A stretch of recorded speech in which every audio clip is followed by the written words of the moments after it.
श्रीराम शुकासारिके पूर्ण वैराग्याचे वसिष्ठा परिज्ञान योगेश्वराचे कवी वाल्मिका सारखा मान्य ऐसा नमस्कार माझा सद्गुरु रामदासा.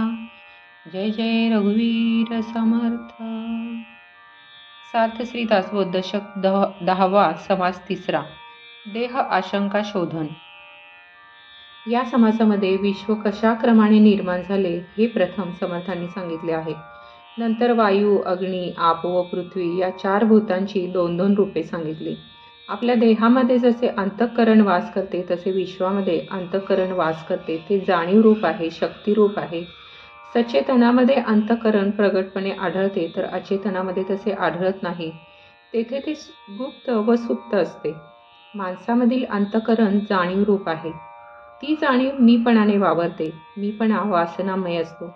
बृहद अरण्यकाच्या 4थ्या अध्यायामध्ये असा मंत्र आहे, अथ खलु आहु काममय एव अयम पुरुषः इति. याचा अर्थ असा आहे की म्हणूनच हा जीव वासनामय आहे असे म्हणतात. वासना सूक्ष्म वायुरूप असते. म्हणून दृश्य विश्वामध्ये वायूला फार महत्त्व आहे. वायूच्या 2 रूपांपैकी एक रूप म्हणजे वारा, त्याचे दुसरे रूप म्हणजे अदृश्यात वावरणारी वासना होय. श्री समर्थांनी असे स्पष्टपणे सांगितले आहे की एका आत्मस्वरूपाखेरीज सर्व देव, देवता व भूते वायुरूप असतात.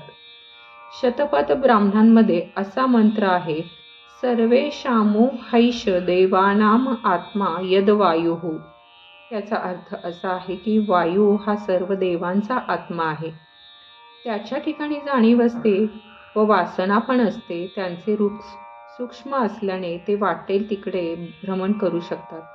त्यांच्यामध्ये श्रेष्ठ व कनिष्ठ पायऱ्या असतात. त्यावर त्यांची शक्ती अवलंबून असते. जगामध्ये निरनिराळ्या ठिकाणी अशा प्रकारच्या निरनिराळ्या शक्ती वावरतात. नाना तऱ्हेच्या मंत्रतंत्रांनी त्या वश करून घेता येतात. वायूची 2 रूपे जशी सांगितली तशीच अग्नीची, पाण्याची आणि पृथ्वीची देखील वर्णन केली आहेत. श्रेष्ठ रूपांमध्ये शक्तीचा व सामर्थ्याचा आविष्कार मोठा असतो, प्रभावी असतो. कनिष्ठ रूपांमध्ये ते सामर्थ्य मर्यादेत वावरते. श्री समर्थ प्रथम विश्वनिर्मितीचा क्रम वर्णन करतात.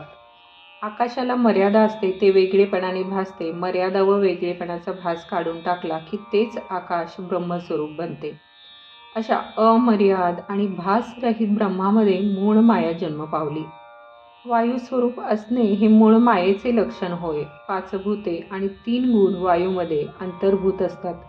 तेथे वायू म्हणजे शक्ती असा अर्थ आहे. मूळ माया शक्तिरूप आहे. साऱ्या विश्वाची मोठी आई आहे. गुणमाया ही धाकटी आई आहे.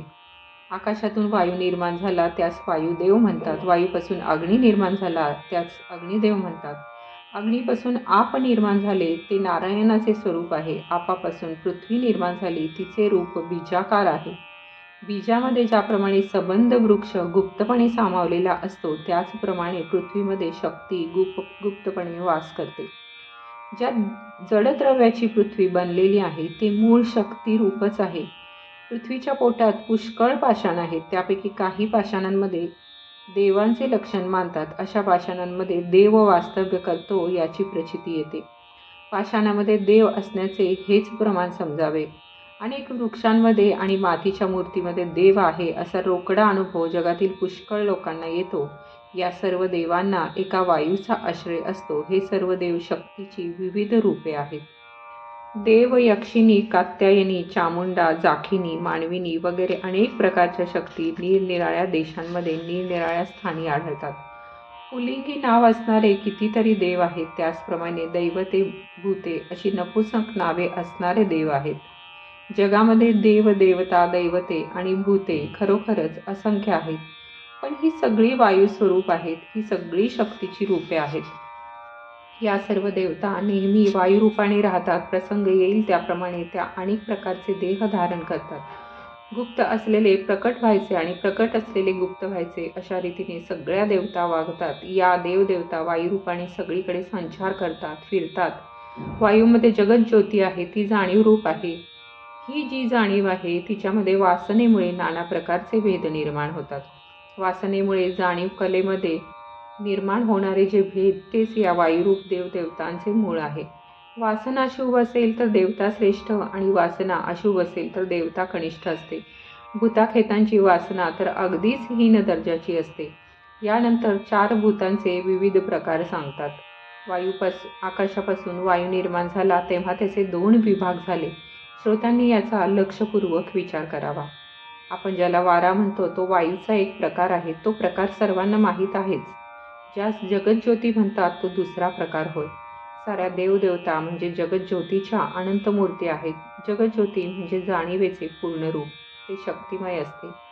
वासना जाणीवेची लहान मोठी केंद्रे तयार करते. जेथे वासना चांगली आणि जाणीव विशाल असते तेथे शक्ती, शुभ आणि सामर्थ्य मोठे असते. जगामध्ये जो माणूस मनापासून उपासना करतो त्याला या शक्ती केंद्राची म्हणजे श्रेष्ठ देवदेवतांची मोठी मदत असते.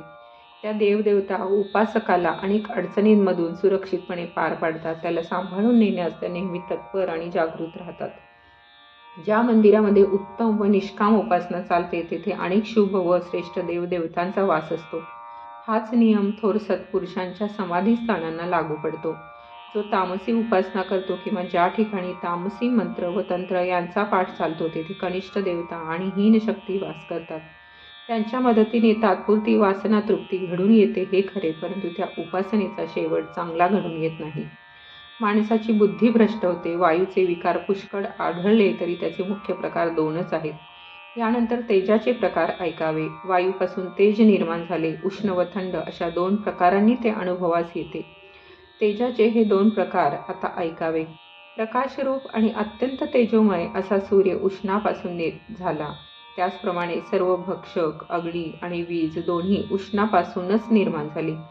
थंड आणि शीतल तेजापासून पाणी, अमृत, चंद्रमा, तारका आणि थंडी निर्माण झाले. आता श्रोत्यांनी लक्ष देऊन ऐकावे. तेजाचे विकार बरेच असले तरी त्याचे मुख्य प्रकार 2च आहेत. पाण्याचे प्रकार देखील मुख्यतः 2च आहेत. ते म्हणजे पाणी आणि अमृत होय. हे सांगून झाले आहेच. आता पृथ्वीचे प्रकार ऐकावे. दगड व माती हा नेहमीच्या अनुभवाचा एक प्रकार आणि सोने, परीस व अनेक प्रकारची रत्ने हा दुसरा प्रकार. बहुरत्ना वसुंधरा अशी म्हण आहे. रत्न खरे कोणते व खोटे कोणते हे समजले पाहिजे. माणूस विचारावर स्वार झाला की हे सारे त्यास समजते. असो, माणसे कोठून आले ही मुख्य शंका अजून तशीच राहिली आहे. तिचे निरसन ऐकण्यास श्रोत्यांनी मन सावध करावे. तेज, आप व पृथ्वी यांचे 2 प्रकार सांगण्याचा हेतू असा की पहिला प्रकार अधिक गुणसंपन्न व शक्तिमय तर दुसरा प्रकार हीन गुण व हीन शक्ती असतो. परंतु दोन्ही प्रकारांमध्ये सामर्थ्य आहेच यात शंका नाही. इति श्री दासबोधे गुरुशिष्य संवादे देह आशंका शोधन नाम समास 3 समाप्त. जय जय रघुवीर समर्थ. तुम्हाला हा व्हिडिओ आवडल्यास कमेंट, लाईक, शेअर करा आणि हे चॅनल सबस्क्राईब करायला विसरू नका. श्रीराम.